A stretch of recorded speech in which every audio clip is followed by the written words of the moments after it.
تو حضور علیہ السلام نے آخر میں فرمایا کہ میں تمہیں سارے معاملات کی جڑ ہی نہ بتا دوں، خلاصہ ہی نہ بیان کر دوں؟ قلت بلا یا نبی اللہ، میں نے کہا اے اللہ کے نبی کیوں نہیں؟ فاخذ بلسانہ، حضور نے اپنی مبارک زبان کو پکڑا، فقال، اور فرمایا کف علیک ھذا، کہا اس کو روک لے، اس کو کنٹرول کر۔ تو کہتے ہیں میں نے کہا اے اللہ کے پیارے محبوب صلی اللہ علیہ وسلم، جو ہم باتیں کرتے ہیں اس سے بھی مواخذہ ہوگا؟ یعنی عمل پر تو پکڑ ہوگی، لیکن جو ہم زبان سے بات نکال دیتے ہیں تو کیا اس بات پر بھی مواخذہ ہوگا؟ تو حضور علیہ السلام نے ارشاد فرمایا کہ لوگ منہوں کے بل یا ٹھوڑیوں کے بل جہنم میں ڈالے جائیں گے، یہ ان کے بولے ہوئے بولوں کی وجہ سے ہوگا، ان کی زبان کی کمائی کی وجہ سے ہوگا۔ تو اپنی زبان کی حفاظت کرو تو جنت کا داخلہ مل جائے گا۔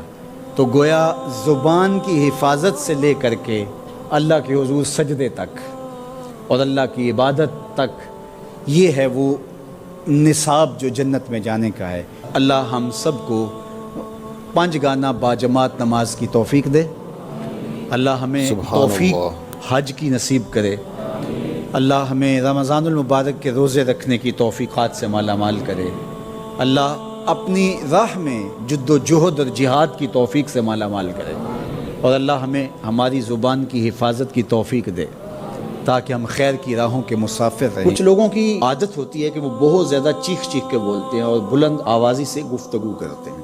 یہ عادت بچپن سے انسان کے اندر پیدا ہو جاتی ہے، پھر آہستہ آہستہ آہستہ آہستہ یہ زندگی کا حصہ بن جاتی ہے، پھر وہ اپنے آپ کو روکنا بھی چاہے تو روک نہیں سکتے۔ اس لیے بچوں کو اس سے منع کر دینا چاہیے کہ وہ چیخ کر نہ بولیں، چلا کر نہ بولیں، درمیانی آواز سے گفتگو کریں۔ تو کہا اپنی آواز کو پست رکھو، اور یہ ممبر و محراب کے مالکوں کو بھی خاص طور پہ اس بات کا بہت خیال رکھنا چاہیے کہ ان کی آواز لوگوں کے کانوں پر بوجھ نہ بنے۔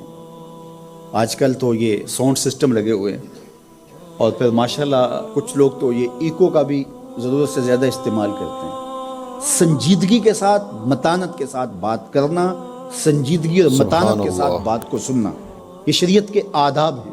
جب کسی سے ہم کلام ہو تو آپ بھی بلند آواز نہ ہو، اور دوسرا وہ اس کا جو جواب دے رہا ہو اس کی توجہ بھی بھٹکنے نہ پائے، وہ اپنے احساسات سے یہ بات بتائے، اور کہیں جواب دینا ضروری ہو تو حرج بھی نہیں ہے۔ آواز کو معتدل رکھو، خوبصورت رکھو، تو جس طرح بولنے کے آداب ہے اس طرح سننے کے بھی آداب ہے۔ ویسے ماہرین کہتے ہیں کہ تیز آوازیں بندہ پونے گھنٹے سے زیادہ نہیں سن سکتا، یعنی اس کا سٹیمنا جو ہے وہ اتنا ہی ہے کہ وہ اتنا سن لے، برداشت کر لے اس کے بعد وہ تو الگ بات ہے، لیکن یہ ہے کہ وہ جو آسانی کے ساتھ سن سکتا ہے اتنے سبحان اللہ۔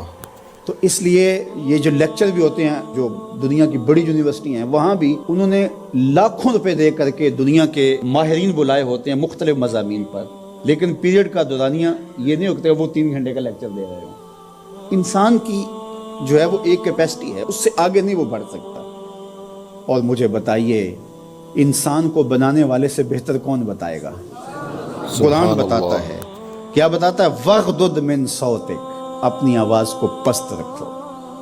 باقی اس کے الگ احکام ہیں کہ اذان دے رہے ہیں، آپ کسی کو پکار کر رہے ہیں، جنگ میں رجز ہے یا کوئی اور بات ہے۔ ابھی لائٹ چلی جاتی ہے اور دور تک لوگ بیٹھے ہیں تو مجھے لامحالہ طور پہ اونچا بولنا پڑے گا۔ اگر میری آواز اونچی ہے تو میں کوشش کروں گا آخری شخص تک آواز پہنچے، وہ ایک الگ بات ہے، لیکن اب یہ آواز ایسے ہی سب تک پہنچ رہی ہے۔